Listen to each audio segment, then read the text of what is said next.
what you can't explain.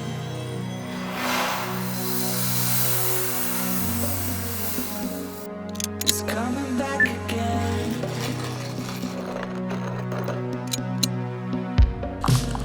I can see it now, I can see it now. What you can't explain, coming back again.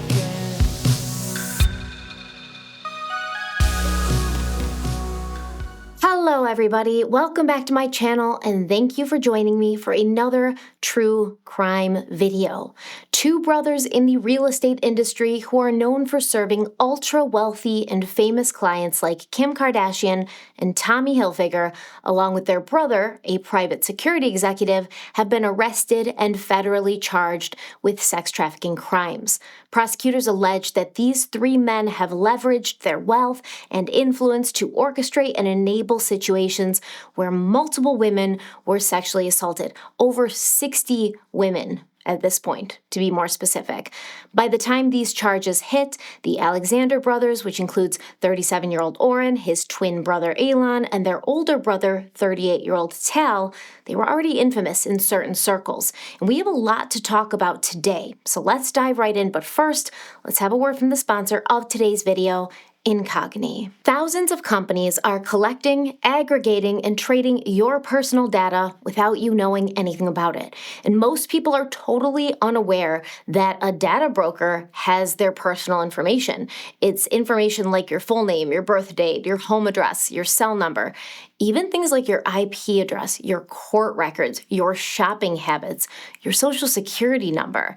It's terrifying. So most people aren't aware that a data broker has access to this, much less hundreds of data brokers that have access to this sensitive and personal information. But you actually have the right to request that data brokers delete what information they do have about you so you can protect your privacy. The bad news is if you did this yourself, it would take years to accomplish because they don't want to let it go. And that's where Incogni comes in.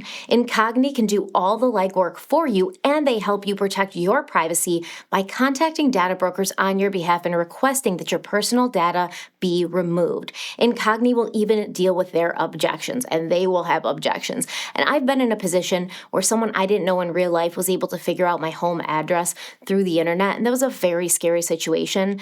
And on a less scary kind of extent, I've also noticed that when I started researching things for a case, all of a sudden I'm getting ads and promotions for businesses or services that I've never shopped for or used, which, when you're researching true crime stuff and suddenly I'm getting, ads for some things that I have no interest in, it's a concern because data brokers are tracking my Google habits. They're tracking things that I'm doing online so that they can try to sell me things that I actually have no interest in because I'm not doing this research for my personal life. I'm doing it for my job. And Incogni can help you with all of that. And it's so easy to get started.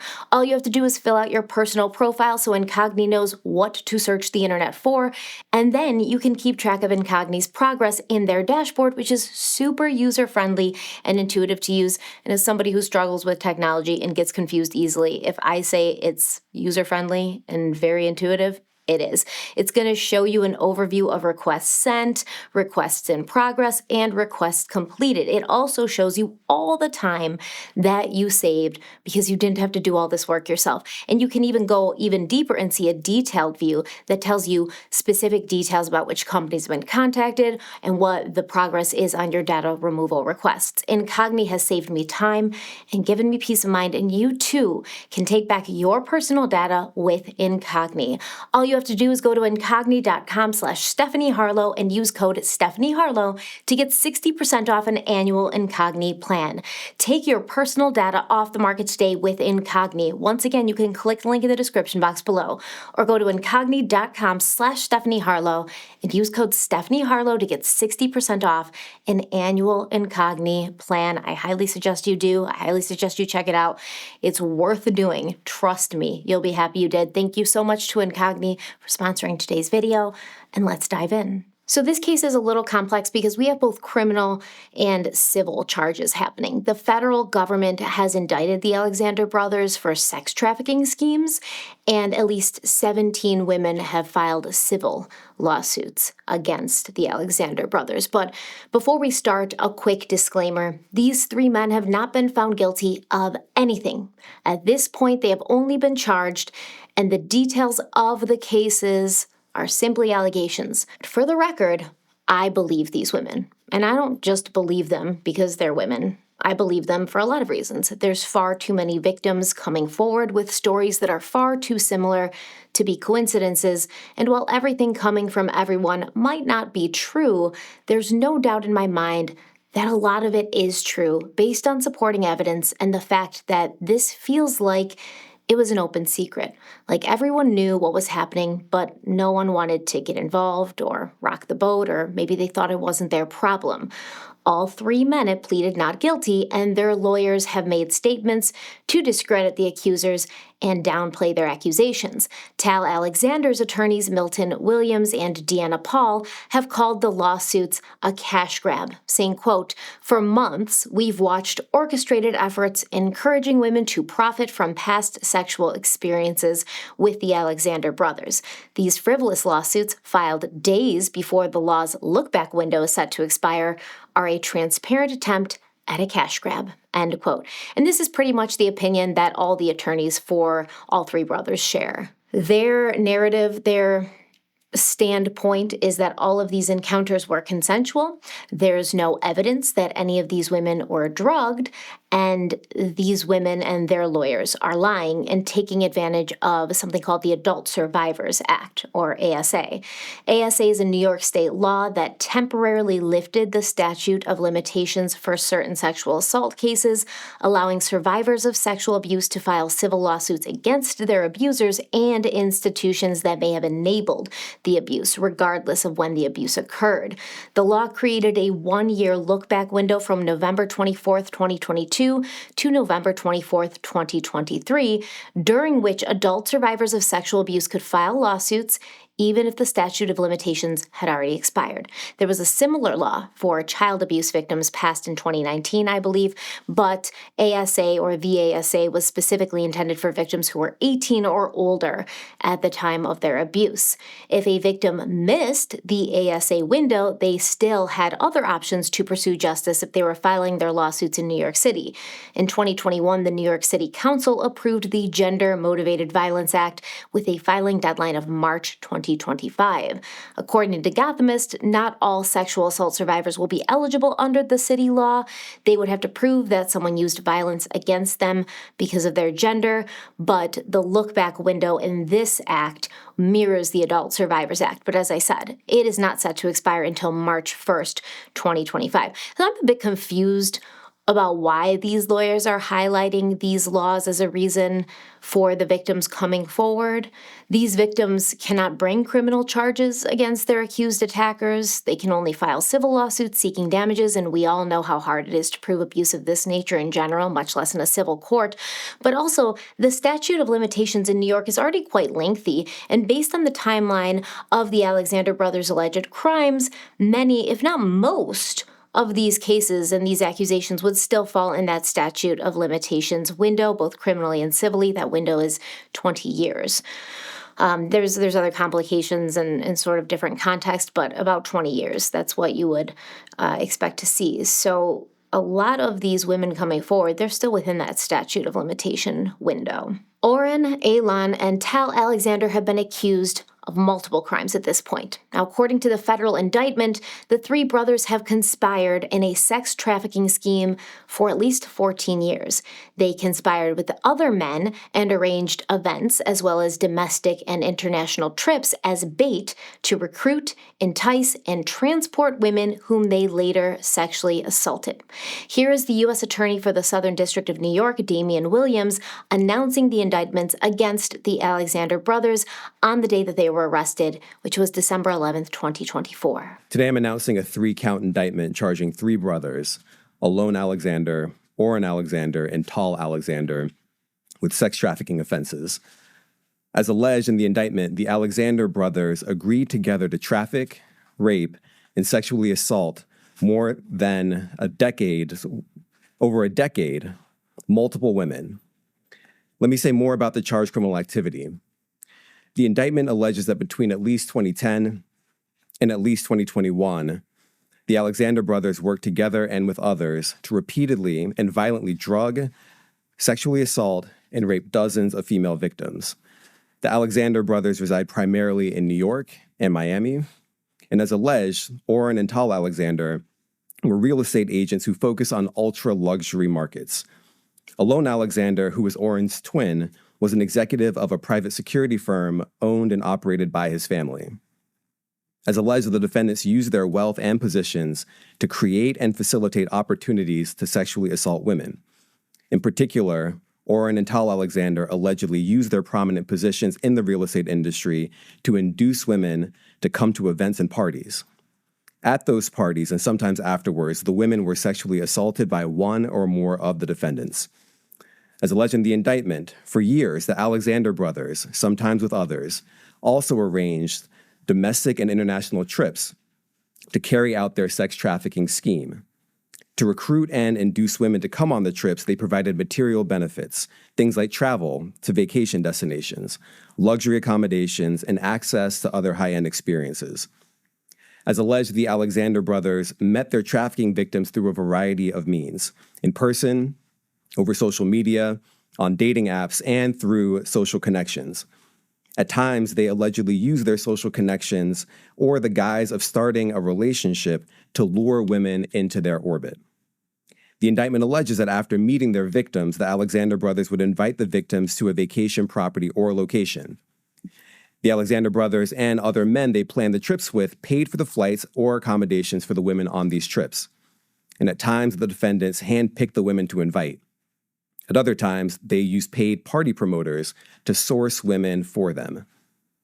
The indictment also alleges that in advance of these events, the Alexander brothers and others procured drugs that they agreed to provide to the women, including cocaine, mushrooms, and GHB.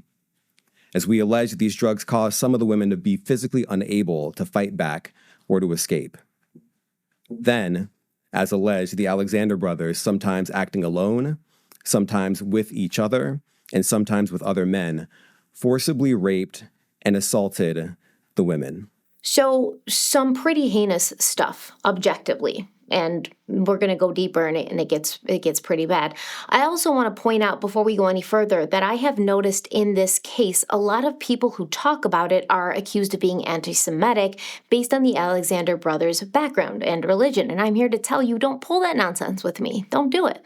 In my eyes, assholes are assholes, and violent and dangerous people need to be exposed and called out and stopped, no matter who they are or what they believe in. And it is my belief that these three men were able to get away with their horrible actions for so long because they were wealthy, because they had friends who were wealthy and powerful, because they had family who was wealthy and powerful, and because they hid their hideous natures beneath a polished facade of expensive haircuts and tailored suits. Allegedly, don't come for me. This is obviously just my opinion. As I said, these three men have not been found guilty of any crimes. But this case does deserve a deep dive into the backgrounds and histories of the Alexander brothers, because according to federal prosecutors, their investigation shows the brothers' violent behavior began when they were just teenagers attending high school in Miami, Florida. So who are the Alexander brothers? What sort of lives did they live? How did they rise to such prominence in the circles of the rich and the famous? And how did their alleged crimes go undetected for so long? As always, to understand what happened at the end, we have to go back to the beginning. And that is going to bring us to Miami Beach circa 1980s. According to JewishMiami.org, quote, in the 1970s, about 80% of the population on Miami Beach was Jewish. By 1980, the greater Miami Jewish population reached its all-time peak of 230,000 with a full array of Jewish organizations. Miami became the new Ellis Island for people fleeing troubled countries. End quote. Two of those people were Shlomo and Orly Alexander, who immigrated from Israel with very few resources, hoping to find their American dream in sunny South Florida. In 1982, not long after arriving in Miami, the couple came up with the idea for a business called Kent Security Services while sitting together at their kitchen table. Kent began by offering security services to homeowner and condo associations, but it wasn't long before the company was receiving contracts from local and state government and organizations. The Herald found that the state of Florida has awarded Kent more than $6 million in state contracts over the past 5 years, and these contracts were mainly for providing security at government buildings. And in 2020, Kent Securities signed a contract with the city of Miami that was estimated to be worth $34 million annually. As part of this agreement, Kent Securities provided services to the Miami-Dade School District. If Shlomo and Orly arrived in the States with very little to nothing, their fates would soon change, and the couple quickly became very influential in the Miami area and very wealthy. Once the security company was doing well, Shlomo Alexander turned his attention to real estate. The 1980s were a period of dramatic growth for Miami's real estate sector. The city was heavily impacted by the cocaine trade, which resulted in a cash-flooded economy, rapid real estate development, and, at times, economic volatility. Miami had become the epicenter of the U.S. drug trade, with powerful cartels smuggling massive amounts of cocaine from South America, and these drug lords and money launderers used Miami real estate to clean their illicit cash. This created an artificially high demand for luxury homes, condos, and commercial properties. Now, the 1990s saw Miami transitioning from a crime-ridden city to a global real estate hotspot as the drug wars faded and the city's skyline began transforming with the development of luxury high-rises along Brickell and Biscayne Bay. International investors, including many from Latin America, saw Miami as a safe haven for their money amid political instability in their home countries such as Colombia and Venezuela, and these people purchased luxury condos and commercial properties, fueling Miami's emergence as an international financial center. Shlomo Alexander most likely saw the golden opportunity that was presented to him, that lay before him, and he began building and renovating luxury homes and condos, eventually partnering with two of his sons, who would one day become young up-and-comers in the real estate business themselves.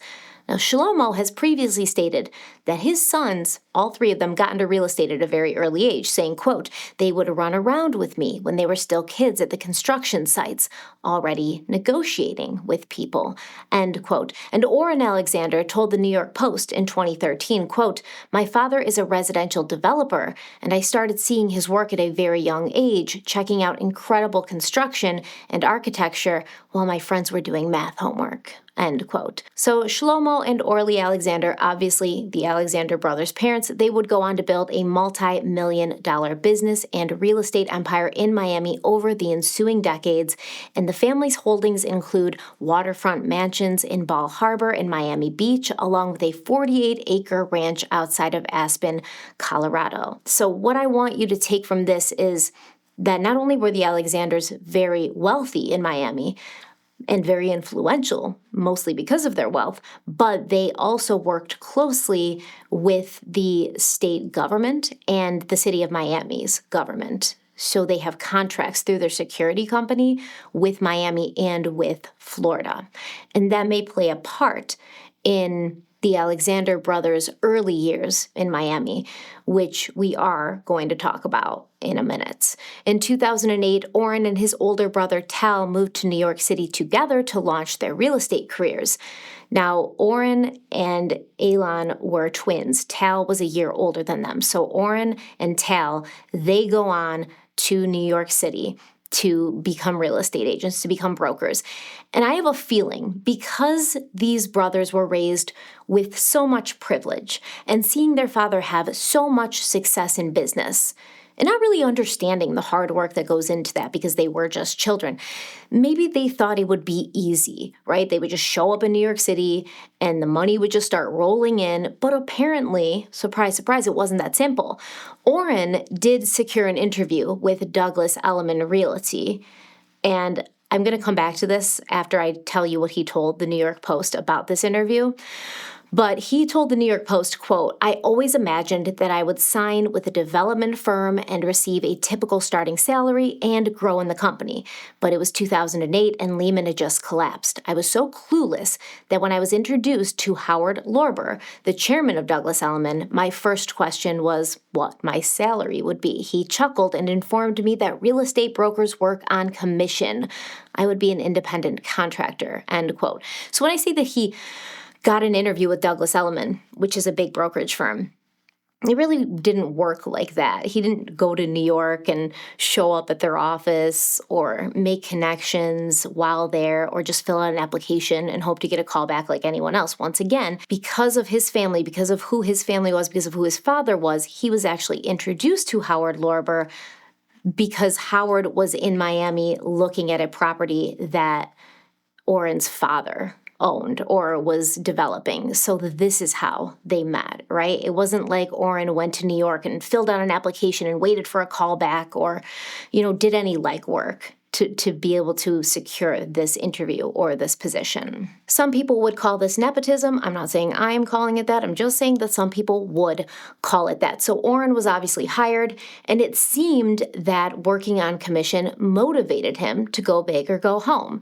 When he was just 21 years old, Orrin brokered the sale of an $8.2 million penthouse at the Park Imperial in Manhattan to well-known Miami attorney Jim Ferraro, who would later say, quote, "It definitely crossed my mind at the time that Orrin was so young, but I started my law firm 3 years out of law school, so I started young too. He got me a great deal. The numbers were really good, and they got a write-up in the New York Post because the market was dead at that time. And my place today is worth double what I paid for it," end quote. By 2019, Orrin and his brother Tal were star brokers at Douglas Elliman, a prominent real estate company that has 113 offices across the country, and they would eventually found the Alexander team there in 2012, at which point the brothers oversaw 10 brokers and were involved in record-breaking real estate transactions. A March 2019 article in Vanity Fair states that since January of that year, the brothers had worked on 3 deals worth nearly $500 million. There was the January 21st sale of a London mansion to billionaire Ken Griffin, which sold for $122 million, the highest recorded purchase in that city since 2011. There was the January 23rd sale of a New York City penthouse located at 220 Central Park South, which went for $238 million, the most expensive home ever sold in the United States.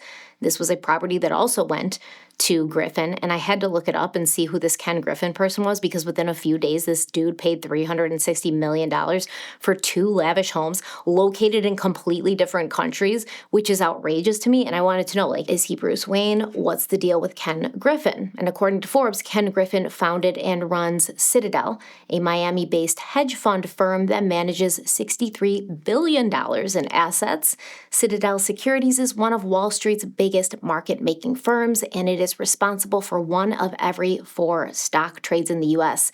And at just 56 years old, Griffin is worth $44.2 billion, which is bananas. Then, on February 1st, 2019, the Alexander team represented the seller of a $50 million mansion in Miami, which went to an undisclosed buyer. Forbes also reports that the brothers helped sell a $15.5 million condo to Kim K and Kanye in 2018. They represented billionaire Leon Black in the 2016 listing of his $18 million mansion, and they've represented other famous clients such as Steve Madden, Tommy Hilfiger, and Hamilton producer Sandra Jacobs. So how did these 2 brothers who arrived in New York City with no client list and no reputation to get them in the door end up earning the trust of so many rich and powerful people? Well, according to Orrin Alexander, he was able to meet many wealthy clients by walking the walk and talking the talk. Specifically, he lived the way that they did, which meant going to expensive restaurants, getting into the most exclusive nightclubs, and knowing which international locales to be at and when to be there. Word of mouth made up 90% of their business, but the other 10 would come from showing their high-end clients that the brothers could, quote, play at the same level. The Alexanders' various social media accounts show them traveling to far-off destinations and living in the lap of luxury. New Year's in St. Bart's, vacations in Aspen, trips to Hawaii and Cambodia. Jay Parker, chief executive at Douglas Elliman's Florida brokerage, said, quote, Oren and Tal have a knack for being at the right event during Art Basel, at the right camp at Burning Man, and at the right party at the Oscars. They have the gift of gab. They work very hard, they're very disciplined, and they've been able to leverage their previous successes. The squeaky wheel gets the oil, and these guys never stop squeaking. End quote. In a 2012 article in Business Insider, Oren Alexander says, quote, I knew who I wanted to be, and to get there, I had to be selling big product. It's the only way to get recognition. Otherwise, you're just another real estate broker. I didn't want to be another rental broker. It's almost a negative thing to be a broker, almost like being a club promoter. There are so many of them, and it's hard to differentiate yourself. I wanted to bring a good reputation to the business, and I felt I could only do that on the high end. End quote. So this article also states that Oren worked alongside his brother Tal, and the partnership allowed them to avoid any scheduling conflicts that would arise from having listings in both New York and Florida. But Oren also worked with his father, Shlomo, the Alexander patriarch, who was still going strong in Miami. Quote, when Alexander is in Miami, he works with his father, a developer, on 2 homes he is building in Miami. One in Bal Harbour will be listed for $25 million when it's completed in 2 years, and the other on Indian Creek Island will hit the market for $35 million. Alexander is in charge of all the marketing for those properties and gives design and aesthetic input. His father handles the day-to-day. End quote. And this high-flying, high-risk, and high-reward lifestyle seemed to suit Tal and Oren, with Oren telling Business Insider that, quote, the average day for me is never the same, but I usually start with yoga or a run, then have breakfast with a client, and then meetings and showings all day. Lunches and cocktails turn into dinners, and the real work begins when I go out after. My late hours are my favorite part of the day when I merge my 2 passions, meeting people and talking real estate. This is the time to bring in new business. My clients go to these absurdly expensive and elite places that no one can get into. I have my in. While my nights are late and some might call me a party boy, it's all about closing deals. Quite frankly, I'm addicted to my job, the hours, the lifestyle. I love that I get to hang out with the wealthiest people in the world, and it's considered work. End quote. Ugh, I find this all to be distasteful and kind of crass. It's giving Wolf of Wall Street. It's giving new money. It's show-offy and obnoxious. And it's not something that I would be attracted to or gravitate to in any way. But we know that the media shines a spotlight on people like this, so-called entrepreneurs who pulled themselves up by their bootstraps out of the slum of South Beach with your rich father and your real estate empire.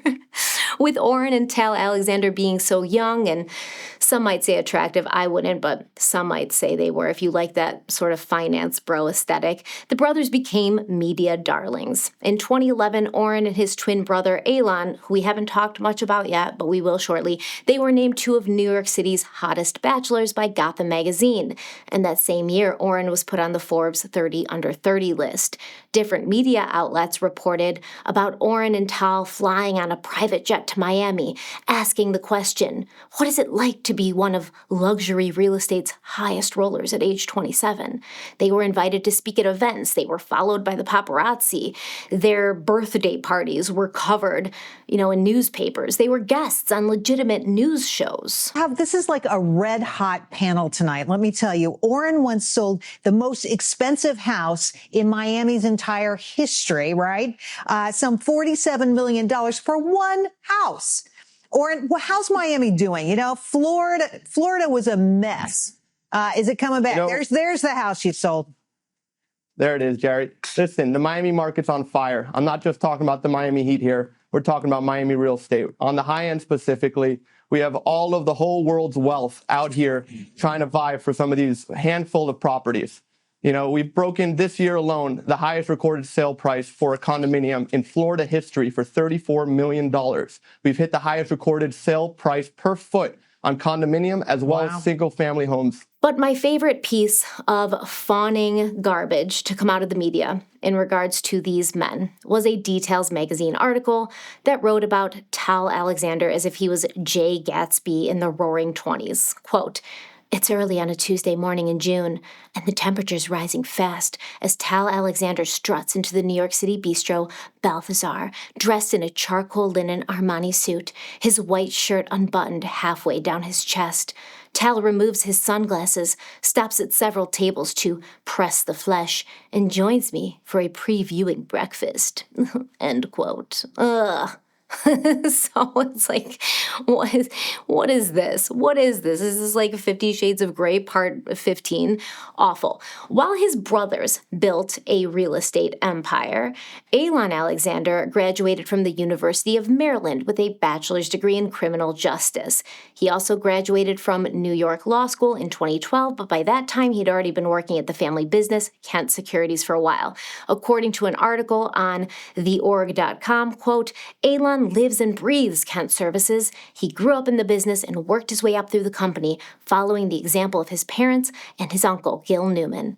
Elon began working at Kent at the age of 16, digging trenches and running wires for security systems. He's learned every aspect of the business hands-on, and over the years has expanded Kent's reach from South Florida to New York, D.C., Seattle, Portland, and Los Angeles," end quote. And as of 2009, Elon was listed as the president of Kent Securities.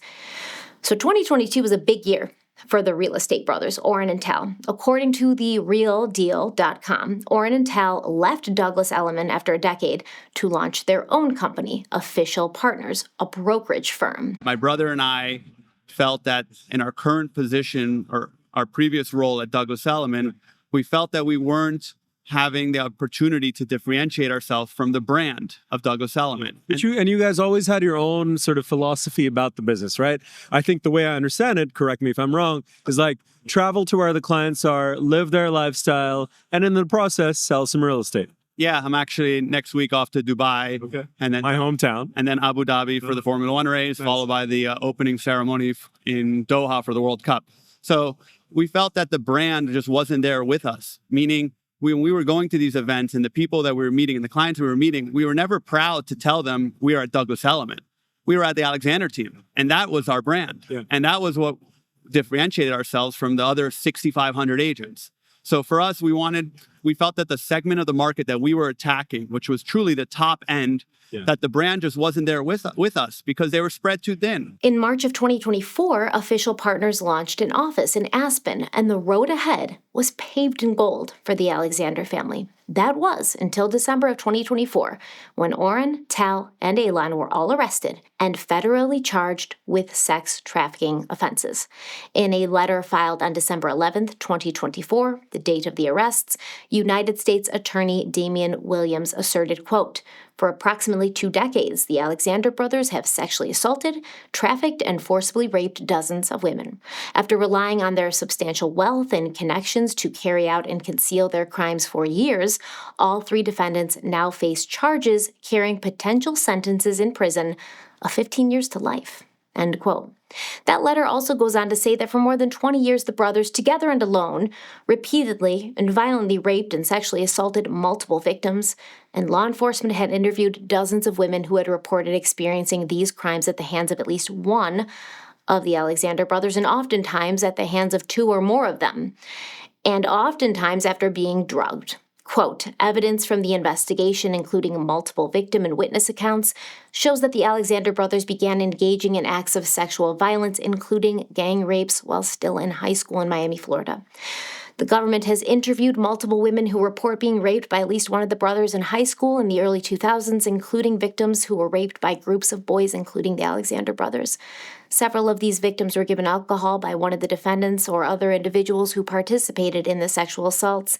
Each of the victims that the government has interviewed from this period reported hearing that individuals involved, including Tal Alexander, talked about the assaults at school, boasting about running train on their victims, and saying that they wanted to do it again." End quote. Several video recorded statements obtained by NBC6 Investigates 3 women described violent sexual encounters they say were committed by one or more of the Alexander brothers. I was like just because of what I just experienced and like the rape of just like how they were. One woman whose identity is concealed told investigators she thought she was meeting Alon Alexander for a barbecue at a Miami Beach condo on December 31st, 2016, but instead found herself alone with Alon, twin brother Oren, and a third man, Ohad Fisherman. He did push me down and had his knees and hands on my shoulders, holding me down. She says Fisherman restrained her while first Oren and then Alon took turns raping her. I was crying the whole time. I was asking her not to do it. I was just like, please no, please no. Another woman told police Oren invited her to his home on Flamingo Drive in October of 2021.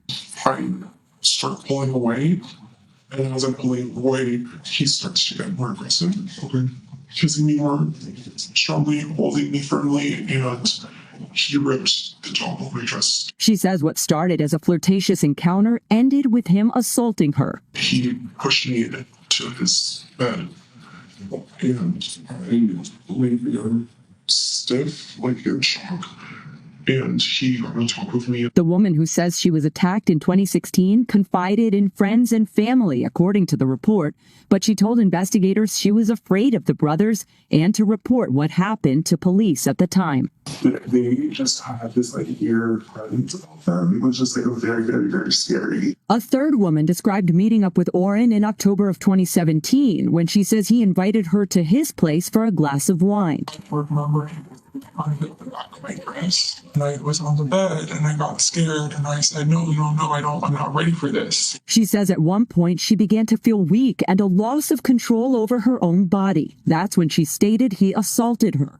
I remember feeling really stressed out that I couldn't go home, and I could barely speak. And then I remember when I was crying and I had tears that I said I don't want to do this, and then he just told me to stop it and that we're having great sex. All men are awaiting trial. We spoke with attorneys for Oren and Alon Alexander, who told us in a statement the accuser's stories will collapse not only under their own weight, but with evidence that will prove they are not believable. Aside from the obvious financial reward they are seeking after 8 years of not reporting to law enforcement, we will show evidence, witnesses, and motivations contradicting their stories. And that's just fine, right? If the Alexander brothers and their lawyers can prove that these women are lying and making everything up, that is what a court of law is for, because in this country, you have the right to launch accusations in a legal forum, and you have the right to defend yourself against accusations in a legal forum. And while the justice system is completely flawed and horribly broken, it's all we've got right now, at least. But earlier, when I said I believe these women, it's not just because they have such similar stories, which speaks to a systematic MO that most violent offenders do have, meaning that these violent offenders use the same tactics and methods with their victims. They do what they do because it works for them, and it has always worked for them. But I believe these women because of all the other people who have come out and said that everyone knew this was happening. Everyone knew these brothers were trouble, to say the least. For instance, when Oren and Tal launched Official Partners, they did so with the backing of Side, a real estate brokerage platform that allows agents to grow their own businesses. According to Side's website, quote, agents own their own companies, we take on the liability and handle their back office and recruiting, end quote. Not sure you want to take on the liability of the Alexander brothers, but okay. According to the New York Times, before the deal with Side was signed, there were at least 2 occasions during which concerns about the Alexander brothers were raised to leaders at Side. Brian Meyer, a broker who had worked with Douglas Elliman for 14 years, he claims that he was invited to dinner with Side executives, and he was asked what he knew about the sexual assault allegations against the brothers. And remember, this was in 2022, before the official and legal accusations started coming out, before the general public knew what the claims were and how many women would be making such claims. That means, in my opinion, there were rumors and stories already floating around pretty prevalently, I would say. Brian Meyer told the executives at Side that the rumors about the Alexander brothers had followed them for years and were, quote, considered an open secret in the industry, end quote. Brian Meyer, who is now working with Berkshire Hathaway, said, quote, Side knew about this stuff and still went forward with them, end quote, meaning they still signed the deal and agreed to work with them. Another broker in New York, who has opted to remain anonymous for fear of retaliation, has also claimed that she told side executives that if they partnered with the Alexanders, she would not be working with them, Side and the Alexanders. So one executive that she told, Meredith Moore, brought this broker's concerns to Side's chief executive, Guy Gale. And Meredith Moore said, quote, "I passed along the message, but there did not seem to be a sense of urgency. He did not bring it up again," end quote. And it's no surprise that Meredith Moore was relieved of her duties at the company a few weeks later during what has been called a round of layoffs. She's just fired a few weeks after she's bringing concerns of this criminal behavior. And there are many, many claims just like this. People knew, and it seemed like they knew, because the Alexander brothers didn't try to hide their actions. They seemed proud of them, and they wanted to talk about them, cradling the memories of their dirty deeds in their palms, like the trophy of a serial killer. Allegedly, in my opinion, don't come for me. Now, it's not clear, but these allegations seemed to stem back to an anonymous blog post that popped up on the internet 15 years before Oren, Elon, and Tal were charged with any crimes. The New York Times reported that this post asked the shocking question: does anyone know whatever happened to Oren and Elon Alexander, the two twins who raped that girl in that party back in 2003? End quote. The Times writes, quote, "The post, which later disappeared from the internet, included graphic, specific details of a sexual assault, describing a victim running barefoot from a party before being treated at two different hospitals. Published on December 12, 2009, the blog post was made to look like a newspaper article. The New York Times could not identify who wrote the post and could not verify that the incident occurred, but the post tarnished the image that the twins had been cultivating as socialites and young men beginning their careers. Oren Alexander had just started working at Douglas Elliman, one of the largest real estate brokerages in the country, and Elon Alexander had joined his family's private security services company. As soon as the post was published, the brothers took an aggressive, multi-pronged approach to try to identify the person who wrote it and to scrub it from the internet," end quote. And we're going to talk about what that aggressive and multi-pronged approach looked like, but first, let's examine the allegations, the early high school allegations. In 2003, Elon and Oren Alexander were sophomores at Michael M. Kropp Senior High School in North Miami Beach, and their brother Tal was one grade ahead of them. And even in high school, the brothers had reputations for being, well, dicks, honestly. Like rich, braggadocious dickheads. Let's be honest, we all know somebody like this. They did attend a public school. Kropp was a public school, but they flashed their money and privilege like they were badges of honor. Like these things, money and privilege, they made them better than their peers. They made the Alexander brothers better than the people around them. Curbed reports that the brothers went clubbing in South Beach. They drove Range Rovers to school, and they even threw the senior prom after party for their high school, even though at that time Oren and Elon were only sophomores. And the Alexander brothers were seen as bullies, with one former classmate saying, quote, "If you had anything less than the lifestyle that they did, they took pleasure in making those people feel inadequate or belittled," end quote. Allegedly, Tal Alexander once had some conflict with a fellow tennis player, and he made threatening calls to this student's home, saying things like, oh, he was going to cut the brake lines on his car, saying he had placed a bounty on his head. And this is recorded in a police report. Tough little rich boy, Malibu's most wanted. So this is a public school. Like I said, Kropp was a public school, but the Alexander brothers had friends at a local private school, Miami Country Day. Now, according to the Wall Street Journal, quote, "More than half a dozen other women and men who attended Miami Country Day said people were frequently warned by fellow students to be careful around the Alexander brothers. The girls were told by their friends not to accept drinks from them at house parties. The people say. The warnings continued through the years. Many of the allegations against the brothers follow a similar pattern. Women or girls were told of a house party or gathering over the weekend, and when they arrived, they were the only guests. At times, the brothers or their friends would videotape or photograph the sexual encounters, according to the women and two men who had seen videos in high school," end quote. The Wall Street Journal continues its reporting, writing that in 2001, a 15-year-old female student at Kropp went to a party with Tal Alexander and some other friends. And at this party, Tal brought her into a room and raped her. She screamed no. She tried to push him off, but he continued. And after he was finished, she eventually was let out of the house in a state of undress as Tal threw her clothes out after her. She was able to retrieve her clothes and walk home. And at the time, she did not report the incident because she said she didn't want to bring any more attention to it. But another student was told of her story by a person who was present at the party at the time.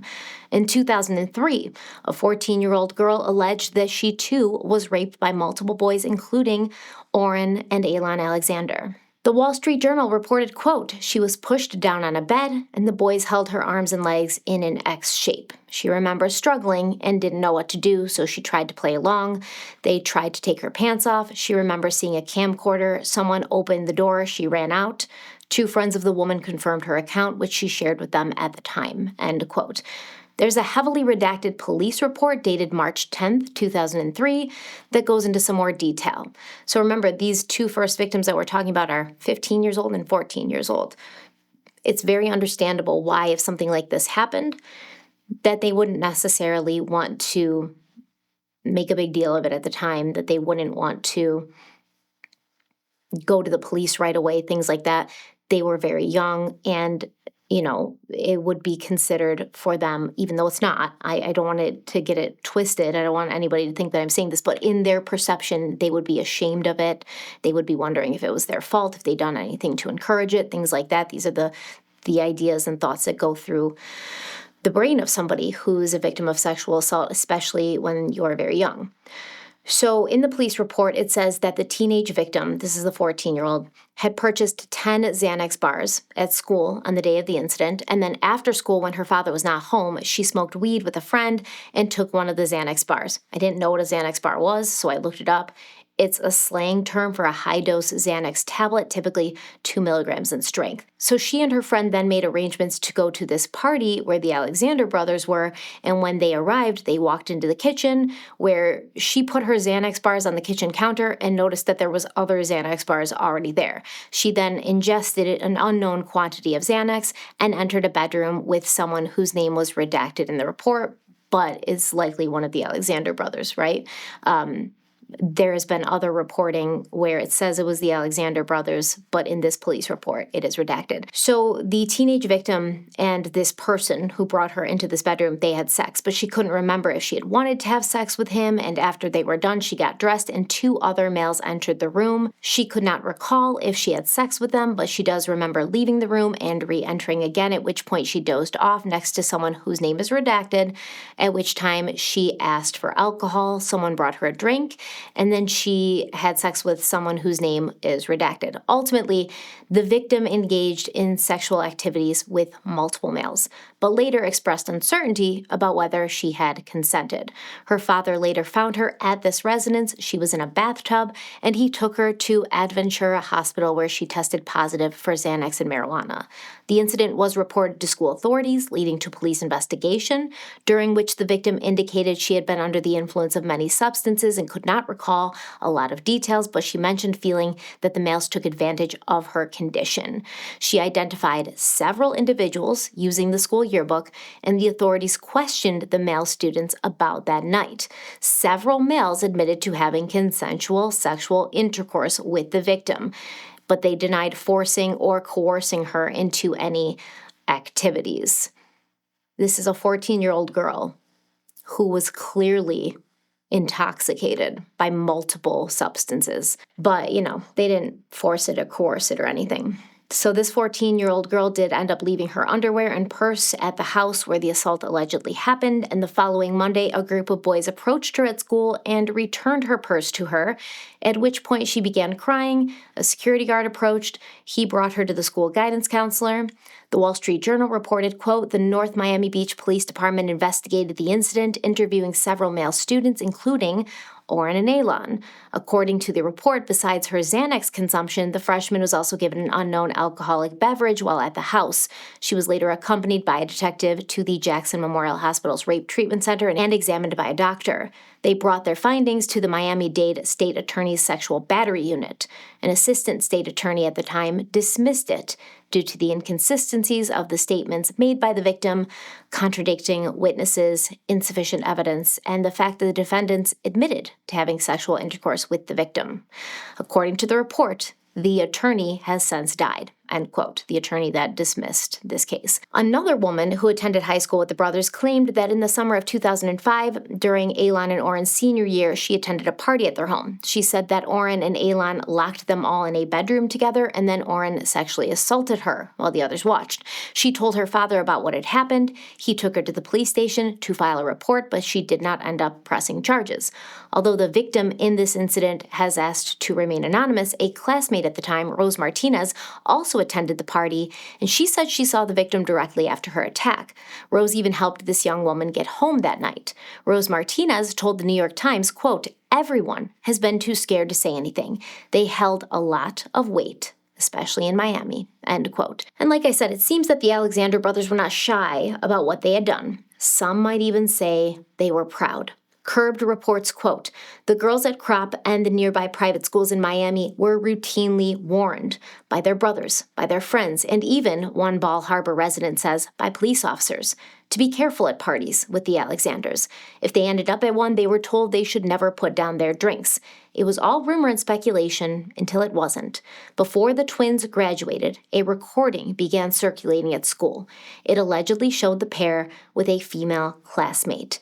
Quote, she was so fucked up and they took turns on her, end quote, says a former student. Former student continues saying, quote, I specifically remember that they bragged about running a train on her. They used that phrase, end quote. In the December 11th letter, United States District Attorney Damian Williams asserts that the brothers talked about the assaults at school and did brag about running train on their victims.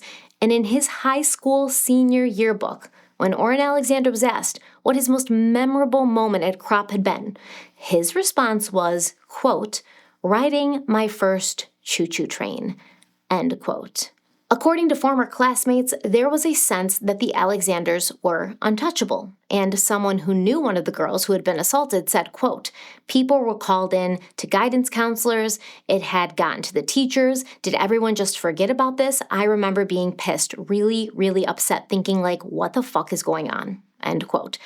Reportedly, rumors of what the boys were doing even reached Kent Securities, with one former employee claiming that the brother's uncle asked him to act as an armed guard during an exchange between a lawyer and two teenagers at a Denny's on Biscayne Boulevard. This former employee said, quote, there was a story going around about a girl being raped at a party by one of the brothers, and I kind of put two and two together in my head. It stuck with me, end quote. So let's return to that anonymous blog post in 2009. According to the New York Times, when these allegations appeared in that post, Oren Alexander sent threatening messages to the email address that was linked to the writer of the post. The Alexander brothers also hired an investigator specializing in cyber attacks. The Times also reports that within hours of that blog post going live, another blog post with the same title, What Became of Oren and Alon Alexander, that appeared on the internet, and, quote, this one was filled with glowing stories of volunteerism and hard work by Oren and Alon Alexander, end quote. Lawyers for the brothers were asked if their clients were responsible for the second very positive blog post, and they declined to comment, but I just have to make a quick side comment about that second blog post, because although it was obviously more favorable than the original, it sounds like it was written by a 7-year-old who is also kind of an asshole. In one part, it says, quote, they do a number of social charity causes by helping out poors and making the poor people move forward, end quote. I mean, be so for real. Who wrote this? And it seemed like a lot of these like blog posts with all this positive stuff about the Alexanders started popping up after this first negative blog post did.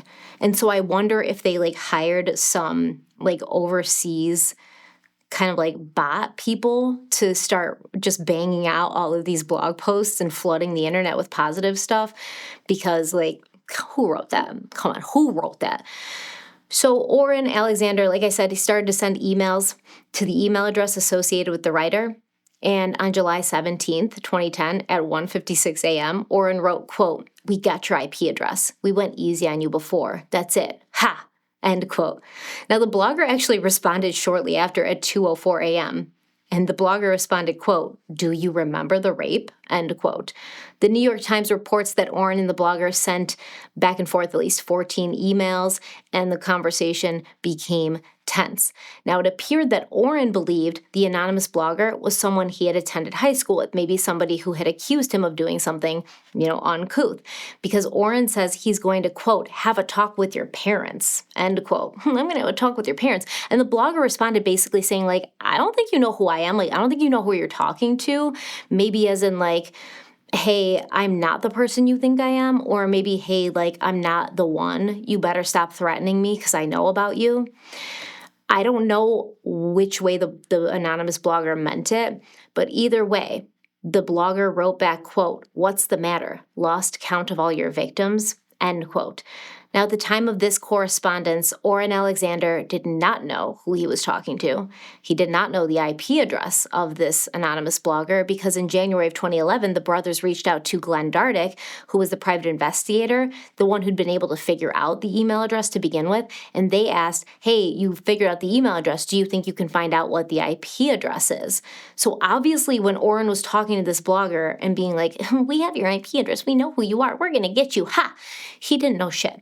It was just a bluff. So in December of 2013, Oren and Elon filed a lawsuit in a Florida court listing the defendant, which was the anonymous blogger, as John Doe and claiming this person had published false statements about them. They were granted a temporary injunction in January of 2014, and the blog was ordered to be removed. But while they were scrambling around trying to get the post removed and trying to combat the bad publicity with badly written good publicity, they were allegedly continuing their reign of terror on women. According to a March 2024 lawsuit by a woman named Rebecca Mandel, she was drugged, sexually harassed, assaulted, abused, and raped in or around September of 2010 by Elon and Oren Alexander. Her suit claims that she had met the brothers in 2009 at SL nightclub in New York City. In the months that followed, Mandel ran into the brothers regularly, time and time again, at different restaurants, clubs, and events, and she ended up seeing them so often that she thought of them as acquaintances. On a night in September of 2010, she ran into them again at a nightclub.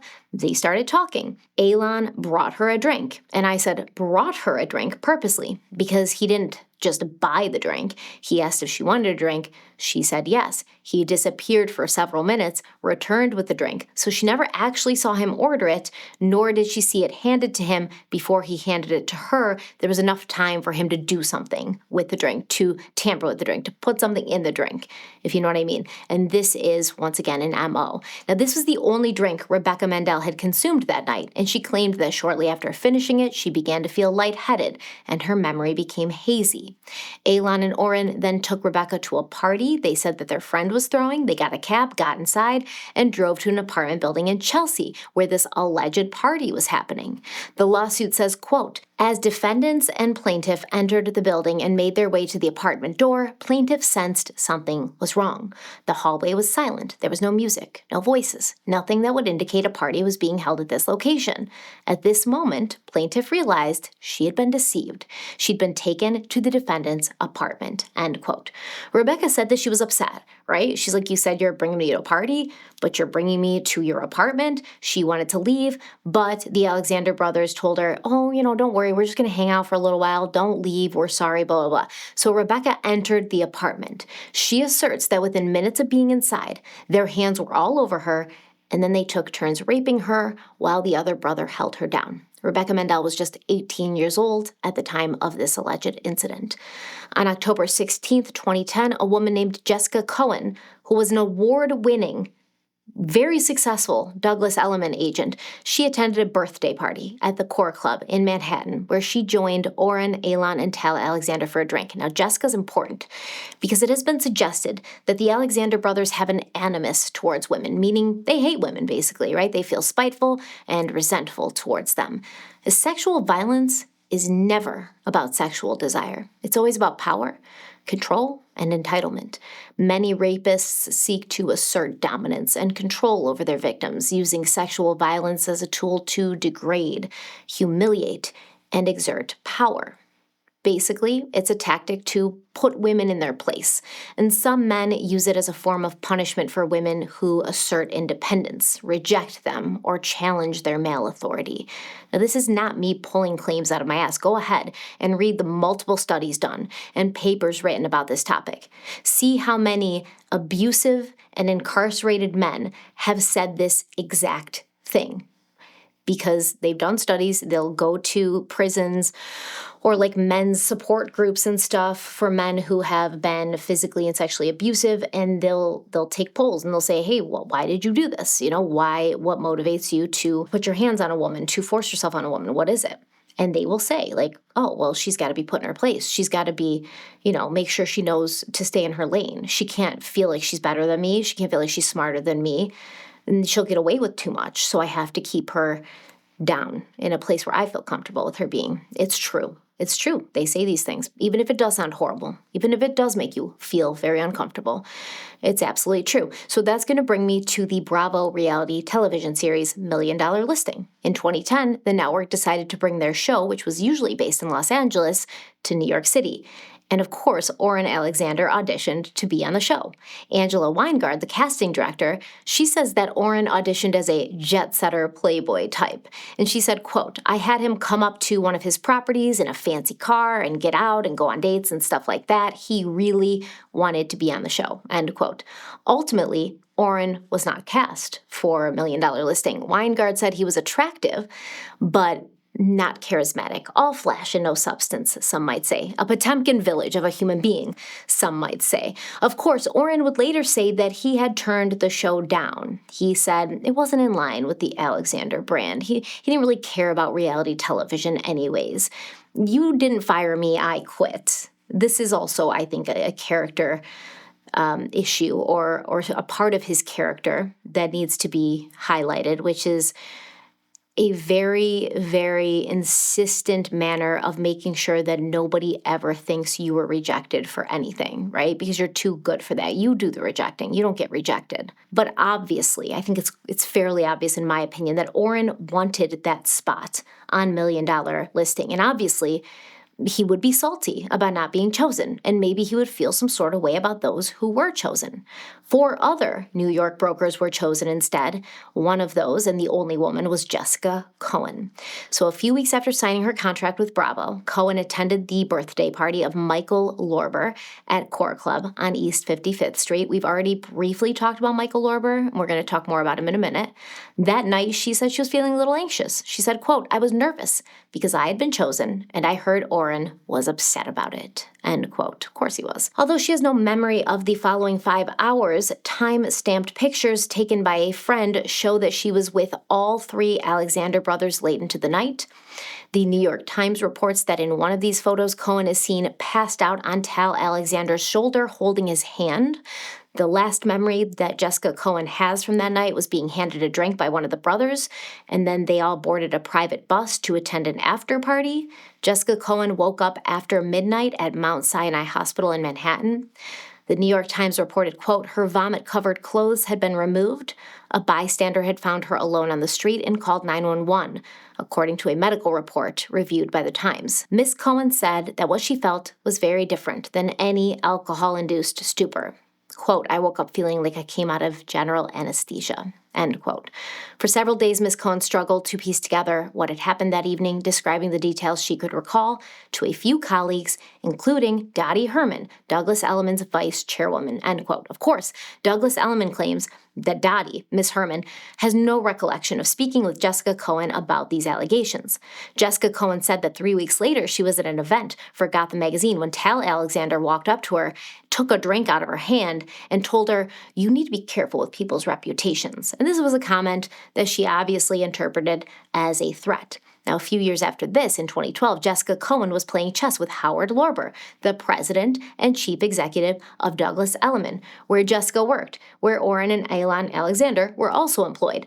Now, during one of these chess games, because Jessica's not just a badass real estate agent and a broker, she's not just on $1 Million Listing, she's an amazing chess player. So during one of these chess games, Lorber took a call from Oren, and he gets off the phone, and then Jessica told him obviously it came up in conversation because Orrin called and Howard hangs up and Jessica's like, hey, I believe that, Orrin and Alon had drugged me that one night at your birthday party. Now, allegedly, Jessica Cohen did ask that Howard Lorber not do anything with this information. And she said, quote, I was terrified. I was afraid they would hurt me, end quote.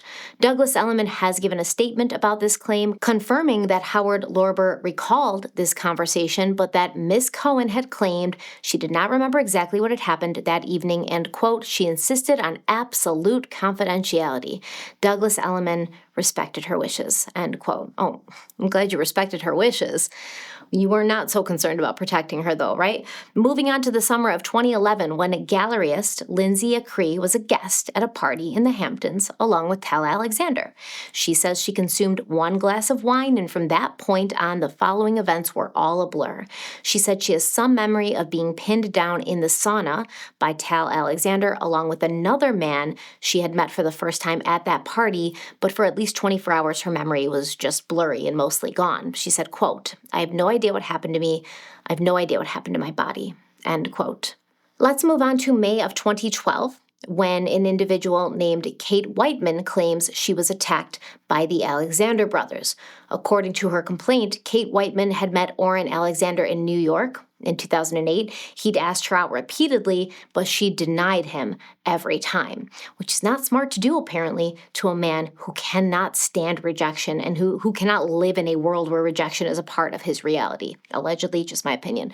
Whiteman's lawsuit claims, quote, on many occasions, Alon would sometimes pretend to be his twin brother Orrin, trying to help his brother call or text plaintiff on Orrin's behalf when she wouldn't agree to go out with him, end quote. Maybe Alon was more charismatic than Orrin. Maybe if Alon had tried out for $1 Million Listing, he would have gotten the spot. Who knows? So in May of 2012, Orrin asked Kate if she would be spending Memorial Day weekend in the Hamptons, and she said yes, she would be. A lot of people from New York City go during Labor Day and Memorial Day weekend to the Hamptons. And Kate claims that weekend she was out with friends at a nightclub in the Hamptons when Alon Alexander basically approached her, took her by the hand, and led her into a waiting black SUV outside where Orrin was waiting inside. So Kate was scared. She asked the twins where they were going. Quote, Whiteman recalled the twins refused to answer her questions and instead smirked at one another until they arrived at the castle owned by Ivan Wilczek, a musician who was known at the time for throwing wild parties at the property, end quote. So the property in question was known as Sir Ivan's Castle, and the whole thing is a rabbit hole we need to go down for a minute. According to the New York Post, quote, the cape-wearing Wilczek has been dubbed the Hugh Hefner of the Hamptons, while his lavish home, complete with dungeon, is referred to as the Playboy Mansion of the East Coast, and known for its annual sexy, over-the-top summer blowouts, end quote. So Ivan and his brother Alan are the sons of Holocaust survivor Siggy Wilczek. And in 1995, these two brothers purchased 5 acres of land in the Hamptons hamlet of Watermill, where prominent figures such as Jennifer Lopez live. So on these 5 acres, the brothers constructed a sprawling 15,000 square foot castle that they both lived in. And Ivan said, quote, one of the things that made the castle so unique is that it wasn't built by a couple, it was built by 2 brothers. So there are 2 master bedrooms, each of us in our own towers on the far left and the far right, end quote. So Alan got married and moved out a decade later, but Ivan stayed. Let's talk about the castle and what supposedly went down there. It's crazy. As far as Hamptons homes go, this place has it all, like most Hamptons homes do, right? But then it has more than it all. It's got a huge infinity swimming pool. There's a tennis court, home theater, putting green, wine cellar, nightclub, and a drawbridge. But that's not all. The castle also has a dungeon, and the tennis court features 24-karat gold leaf paint. The 8 guest rooms are all lavishly decorated and themed, like historical themes. The infinity pool showcases a nude dragon goddess sculpture flanked by a pair of cauldrons that shoot fiery flames over 5 feet into the air. It is the definition of opulence and excess, so it's not really a surprise to me that Ivan told the Post in 2011 that his decorators were Caligula and the Marquis de Sade. If you know, you know. Now that brings us to the dungeon, which a source has claimed included a bed with handcuffs, and the dungeon's also decorated with gold leaf, granite, and marble. And Ivan insists that this is not a sex dungeon, but that the space has 3 purposes. Quote, it's a dungeon for historical accuracy. That makes the castle a castle. Of course, you can't have a castle without a dungeon. Like, you need it for historical accuracy. He continues and says it's a changing area and cabana for the pool, and it's an 8-car garage. It's a strict rule that nobody ever screws in that room. The last thing I want to hear is that I have a sex dungeon, end quote. But the parties that Ivan held at his castle are legendary and allegedly lascivious. One source told the New York Post, quote, as a man, you'd have to have a girl with you. You get to the house, everyone had to take their clothes off and put this sarong thing on that Ivan has. You go in the pool and he says, it's time to go inside, and you get naked and you put your stuff in lockers. Ivan will be like, chop, chop, everyone has to take their sarongs off, chop, chop. End quote. According to the lawsuit filed by Kate Whiteman, once they arrived at the castle, Oren and Alon took her out of the SUV. They led her to a room inside the garage where they told her she needed to change into a sarong. She claims she attempted to escape by running to the stairs leading up to the house, but a security guard employed by Ivan Wilzig grabbed her and dragged her back to the garage. Oren and Alon then allegedly forced her to change. They placed her phone and other belongings into a locker, and then they brought her to a large bedroom where she was allegedly raped by them both. In 2014, Douglas Elliman broker Tracy Tudor, who was based out of the Los Angeles office, claimed she shared a drink with Oren Alexander at a cocktail party before blacking out. She said, quote, I am still struggling to remember the details. Staying silent for so long has been damaging on many levels, and remembering now what happened feels debilitating, end quote. A colleague from Douglas Elliman found Tudor in the restaurant's bathroom with Oren Alexander, and he got her out of there. And after this, that agent who found Tracy and saved her, he told a Douglas Elliman executive about the incident, but did not file a complaint. Now, this next lawsuit filed by a woman named Angelica Parker does get a bit more descriptive, so this is a trigger warning. She claims that in the fall of 2012, she was raped by Alon and Tal Alexander in a, quote, coordinated sexual assault that was planned and facilitated by Oren Alexander along with his brothers, end quote. The lawsuit goes on to say that Angelica Parker was orally and vaginally raped by Alon, and while he was vaginally raping her, his brother Tal orally raped her. Oren, who had planned the whole event, sat and watched while Ms. Parker was raped by his brothers. Parker says that she met Oren in or around 2012. They briefly had a personal relationship. In the fall of that year, Oren invited her to his home in New York City, and this was an apartment he shared at that time with his 2 brothers. Ms. Parker went to the apartment with a friend of hers where she saw Oren and Alon. Tal was also present at the apartment, but she didn't see him at first and didn't know he was there. She claims that when they arrived, Oren and Alon asked if she and her friend wanted to take some ecstasy, and she and her friend said no. The lawsuit states, quote, Alon made drinks for Miss Parker and her friend. He then proceeded to start hitting on the friend and groping her. The friend became extremely uncomfortable and afraid and left the apartment. However, she was so concerned for Miss Parker's safety that she stayed in the apartment building in the stairwell. After the friend left the apartment, Miss Parker was raped by Alon and Tal Alexander. Specifically, Alon Alexander vaginally raped Miss Parker. While he was vaginally raping Miss Parker, Tal proceeded to forcibly orally rape Miss Parker against her will. Despite her very clear verbal protests and inability to force him away on account of both her size and the fact that Alon was holding her down with his body weight, end quote. It gets even more graphic and descriptive, but I don't think it's necessary to continue as you get the very horrific picture. The lawsuit states that in the years following this, Miss Parker encountered the Alexander brothers often as they had mutual friends and acquaintances, and during this time the brothers made defamatory statements about her, telling their friends that they'd had sex with Miss Parker without explaining that the whole event was an orchestrated group rape.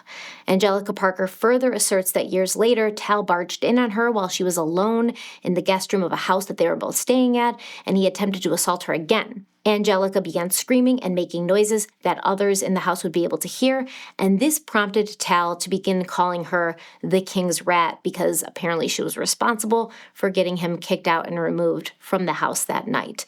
The lawsuit also names other victims of the Alexander brothers, stating, quote, according to the lawyers representing Miss Whiteman and Miss Mandel, an additional 30 alleged victims have said that they too were raped by one or more of the Alexander brothers. This is sadly not surprising news to those who who spent time with the Alexander brothers. Indeed, it was well known within Miss Parker's circle of friends and acquaintances that the Alexander brothers had a penchant for sexually assaulting women. Miss Parker would learn that it was common knowledge that the Alexander brothers often forcefully raped women, drugged women, and tricked women into having sex by pretending to be one of their brothers. It was also common knowledge that when one Alexander brother was having sex with a woman, often another would join in uninvited and by surprise and sexually assault the woman. End quote. Moving on to 2015, actress and comedian Renee Willet has claimed that during that year she was drugged and sexually assaulted by Orrin Alexander in his apartment. Her lawsuit says that in or around November of 2015, Renee met Orrin through a private dating and networking application. She noticed they had mutual friends in common. The two matched, and after communicating for a few weeks through that app, Renee agreed to meet Orrin in person on December 15th, 2015. She actually had a planned 23rd birthday celebration for herself with some of her friends that day. Renee and Orrin planned to meet after this, and they were going to get together at the Mercer Hotel bar. But when she left her gathering, it was kind of late, and when she got to the Mercer Hotel, she realized the bar was closed, so she accepted the offer to meet Orrin at his apartment, which was close by. The lawsuit claims, quote, when Renee arrived at defendant's apartment in the early morning hours of December 16, 2015, he appeared upset and acted cold towards her. Renee followed defendant into his apartment, and the two initially sat on his couch in the living room. Moments later, defendant offered Renee an alcoholic drink, which she declined and instead asked defendant for a water. After spending some time in the kitchen, defendant returned with a carbonated beverage. Although it was not what she had requested, Renee accepted and consumed some of the drink in an effort to be polite and break the initial awkwardness of their exchange. Next, defendant proceeded to give Renee a tour of his apartment to purportedly show her his art collection. After viewing the art in the living room, the defendant then led Renee to a room near the main entrance of the apartment. This room turned out to be the defendant's bedroom. Renee felt apprehensive about being in the defendant's bedroom due to an overwhelming instinct that danger was ensuing and immediately feared for her safety. As Renee started to walk back towards the door to exit the bedroom, defendant stepped in front of her, blocking her access to the door to prevent her from exiting. Renee attempted to sidestep around the defendant, but defendant aggressively stepped sideways and forward again in front of Renee. Renee, now terrified, backed up until the backs of her legs were pressed against the foot of the defendant's bed. Renee, shocked and gripped by fear, repeatedly pled with the defendant to stop his assault. Despite her protestations and attempts at resistance, Renee was overpowered. Defendant did not stop and forcibly vaginally raped Renee. End quote. Again, it gets more descriptive and vulgar, but Renee's lawsuit says that she felt physically impaired from the drink that Orrin had given her, and she believes that he spiked her drink with an unknown substance. Moving on to 2016, we're going to return to the memo written by United States Attorney Damian Williams. This document claims that in or around August 2016, an unnamed woman and a friend of hers matched with Alon and Orrin Alexander on a dating app. The brothers invited the two women, who lived in Illinois, to spend Labor Day weekend with them at their home in the Hamptons. The brothers purchased early morning flights for the women to fly to New York, and they actually have text messages exchanged between the three brothers where they discuss this. Alon, in this text, asks if they're booking flights, and then he says, quote, "We split and try to orgy then out," end quote. Tal responds, quote, "For sure, last weekend, throw it up," end quote. Alon says, quote, "I agree. Orrin?" End quote. And Orrin replies, quote, "All four? Why not?" End quote. The document continues by telling us that a few days prior to this exchange, Tal had exchanged messages with two party promoters in a group chat titled Hamptons Hot Chicks, and he was arranging for hot women to stay at the Alexander brothers' Hamptons house that same weekend. At the end of the conversation, one of the promoters said, quote, "I want photos of the girls naked," end quote. And Tal replied, quote, "LOL, guys, we're going to have a lot of fun," end quote. After the two women arrived in New York, the brothers transported them to their Hamptons house by car and provided them beds in a space shared with other women. The next day, the brothers threw a party, and Orrin gave his victim a drink, which the woman consumed before she began to feel strange, before she had a hard time walking.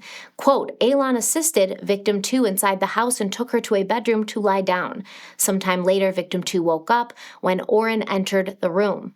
Orrin put on a condom, pulled down victim 2's bathing suit, and climbed on top of her. Victim 2 was physically impaired and could not move. She also struggled to speak. Orrin raped victim 2 and left the room, leaving her lying on the bed. When victim 2 woke up the next morning, she was still lying on the bed and her bathing suit was pulled down around her legs. End quote. The document claims that evidence in this case establishes that the Alexander brothers planned and paid for trips involving the interstate and international transportation of women on multiple occasions. And this evidence includes communications, including from the defendants themselves. Just weeks after victim 2's assault in the Hamptons in October of 2016, the brothers and their friends, other male individuals, were arranging to transport multiple women to Tulum, Mexico. And they had a WhatsApp group chat going titled Lions in Tulum. And in this group chat, the brothers and their male friends who would be on the trip to Tulum discussed the arrangements of getting the women there, as well as plans to get drugs there so they could give said drugs to the women.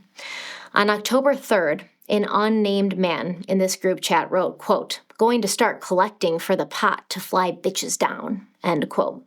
Elon Alexander replied, quote, "There should be a fee per bang and after bang," end quote. The unnamed male said, quote, "Starting to collect Venmo for girls' flights," end quote. And Orrin wrote, quote, "Oh yeah, what's the lineup? Need to pick winners. Can't be sponsor girls like ISIS," end quote. The unnamed male number 1, wrote back, quote, "LOL, it's gonna be hard to get girls up to your standard." Yeah, okay. And Orrin replied back, quote, "Just warn him, your boys are hungry," end quote. Blech. Really gross, really gross. And then Tal responded, quote, "Girls look fresh," end quote. On October 4th, 2016, Elon is still talking about this, right? He's been thinking about it all night, and he's got some ideas. He said, quote, "I think we should all bring chicks and not rely only on promoters since we never met the girls. We need fun girls with good attitude. I'm sure we all met many recently this summer. Male 2, I know you know some winners." Male 2 is a second unnamed male in this group chat who just keeps getting referred to as Male 2, so they redacted his name. And then Elon responded, quote, "Hail Mary pass should be overload," end quote. Elon writes back, quote, "I say yes, chip in, and yes, bring others," end quote. Male 1, unnamed Male 1 says, quote, "I don't want anyone being upset if they don't run a 10-man train," end quote. And then Elon responds back, quote, "I'm trying to cover all bases," end quote. Male 1 says, quote, "I just need to handle drugs," end quote. Tal says, yes. Male 1 says, "I don't want X around too much. Nothing gets done with that. Coke, shrooms, and G. X makes the girls want to chase the fucking party," end quote. GHB, right? The date rape drug. So Tal then on October 13th says, quote, "Photographers, drugs, question mark." Male 1 says, "All getting worked on." Orrin responds, quote, "Are all girls getting shipped out on Sunday?" End quote. Shipped out? And then Male 1 says, yeah. Male 1 also says, "Feel free to extend a piece you like." And then Elon responds, quote, "Nut returns, end of trip," end quote. Nut returns, N-U-T, nut returns, end of trip. Orrin says, quote, "Just trying to make sure I get max returns. Was going to come for that Sunday night tax and make sure all girls make quota," end quote. Male 1 says, quote, "LOL, the whole $500 on a flight," end quote. And Orrin says, quote, "No free rides under my watch. That's more than most of us ever spent on girls. Just want to make sure we get a good ROI. ROI means return on investment." So despite engaging in this kind of behavior and acts of sexual violence for decades, until earlier this year, the Alexander brothers' conduct went largely unchecked. Indeed, according to this memo, the Alexander brothers knew that it was very important, very critical, to make sure that none of their victims ever went public. For example, in January of 2021, Orrin and Tal Alexander had the following exchange. Orrin says, quote, "Start to think about reputation you want out there. We are on top of the game and only thing can bring us down is some hoe complaining," end quote. And Tal responded back, "Understood. Did someone complain? End quote. So at this point, I think what happened here is these men, I don't really want to call them men, they're not men. These people, are they people either? I don't know, they suck. So these guys, they were engaging in this behavior for a long time, right? High school, college, early on in their career, especially as they started getting more powerful, especially as they started getting more money and they realized it was easier to do because you're wearing a mask of somebody who looks successful, who looks like they got their shit together. Like I said, attractive maybe. So these women aren't going to think, that you're a dangerous sexual predator. It's a very common misconception that attractive, successful men don't need to do this kind of thing. But once again, it's not about sex. It's not about being able to get sex. It's not about being able to find somebody who wants to sleep with them. It's about finding somebody that they think needs to be put in their place and exerting their power and dominance to show this woman that she's nothing the way they see her, the way they want her to see herself. So this memo says that even when the victims did complain, the defendants would take steps to stop victims from reporting. The government is aware, for instance, of at least one occasion in which Tal and Oren filed a police report alleging harassment against a woman who has described being forcibly digitally penetrated by Tal while Oren was in the room. Tal also threatened that victim with a defamation lawsuit if she did not stop telling people that he and Oren had sexually assaulted her. And at least one other victim reported that Tal made threatening statements to her after she told other people that he drugged her. Tal likes to do that, right? He did that with his tennis friend in high school, where he was like, I'm going to cut your brake lines and I've got a hit out on you or a bounty on your head. Yeah. This timeline so far has gotten us to 2016. The allegations do not stop there. They continue. In fact, the latest one I could find, I believe, was in 2021, and it's kind of like when Oren's here, like in 2021, thinking, hey, we gotta maybe think about our reputations now. We're building things. We're at the top of our game, and we can't let the things we've done in the past affect us. Once again, all three of these men, I hate calling them men, but all three of these men had girlfriends and wives and were in relationships, especially around this 2021 period. They were, putting together the lives that they wanted, and they didn't want all of the things that they did to the women they deemed to be less than, to be disposable, to be basically stock, to be transported around into different states and different countries for their approval and their sexual pleasure, for their games of control and manipulation. Now they, were in a good place with their careers. They were rising. They were opening official partners. They were married to, different women. And I think it was Oren Alexander. His wedding was in like Vanity Fair. There's so much more to talk about, but I know that this video has gone long as it is. So let me know, do you want a part 2 where we can talk about more the rest of the allegations, what went on and what happened with the people who kind of seemed to know, right? So like Howard Lorber, he basically was fired from Douglas Elliman not long ago after these allegations started to come out. And actually Douglas Elliman said he resigned, but clearly I believe that he was forced out. A lot of people believe he was forced out because he knew what was happening, or at least he had been told that there was, allegations that things were happening. So there was a lot of people who knew, and those people are starting to be called up to task for it. And, one of the brothers, his wife has filed for divorce. So there's more to talk about. Do you want me to do a part 2 to this, or do you want, me to go live and we can discuss this? Let me know in the comment section. Let me know what you think about this case. Have you heard of the Alexander brothers? Because really, I hadn't.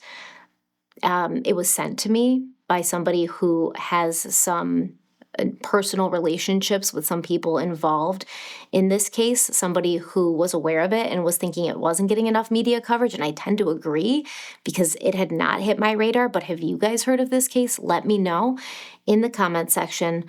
Let me know your general thoughts in the comment section. Don't forget to like this video if you liked it. Share it if you think it's worth sharing.